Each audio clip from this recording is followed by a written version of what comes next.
Hi there, my name is Ari with Spruce. Today we're going to walk through the ability for creating and editing both conversation filters and contact filters in the new version of Spruce. So what is a conversation filter or a contact filter? By default, everything in Spruce that shows up in your all inbox of conversations is all active, unarchived conversations. When I say active, I mean unarchived. If you archive a conversation from here, obviously that's going to pull it away from the all inbox. This is everything that you need to address, right? However, there are ways to shrink that list and create sub filters or just a filter, a subgroup of all of the conversations that you have in your all based on any number of properties or elements of a conversation.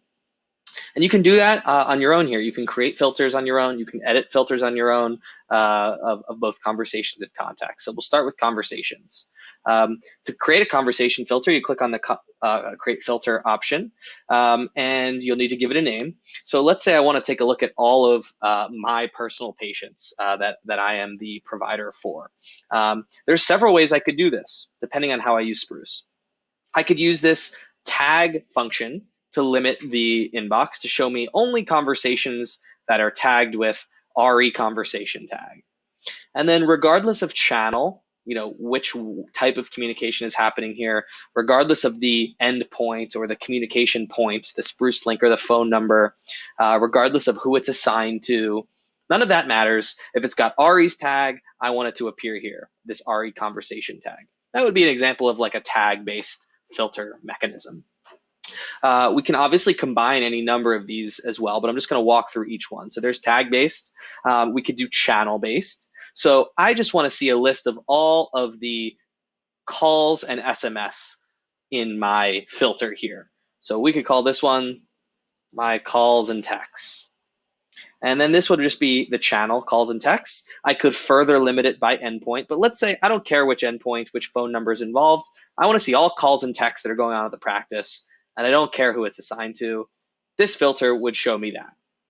So if I click on my calls and texts, we'll see them all here. By default, it's going to only show me unarchived ones. If it's archived, we're finished with it. It's not in this view, and it's gone, right? So let's say I actually want to edit this one. I could do so here with these 3 vertical dots. And let's say that I actually wanted to show all of the channels. I just want to see, let's say, like an endpoint based, as I'm calling it, filter. So show me ones that are only using my phone number and my Spruce link.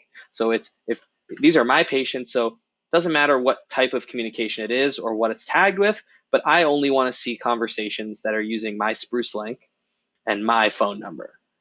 Nothing else should show up here. Again, assignment in this case doesn't matter, and I can go ahead and save those changes. And now we have a different filter, right? This would be an example of an endpoint-based filter, the communication point that is being used. And lastly, we can do an assignment-based filter. So let's take a look at all of the conversations that are assigned to me. Don't care what the channel is or the endpoints that are being used. I just want to see all of conversations that are assigned to me. I also can order this. I also can order these in the list. So if I want this one all the way at the top, I'll do that. And I would press create. And now here is my assigned to me filter.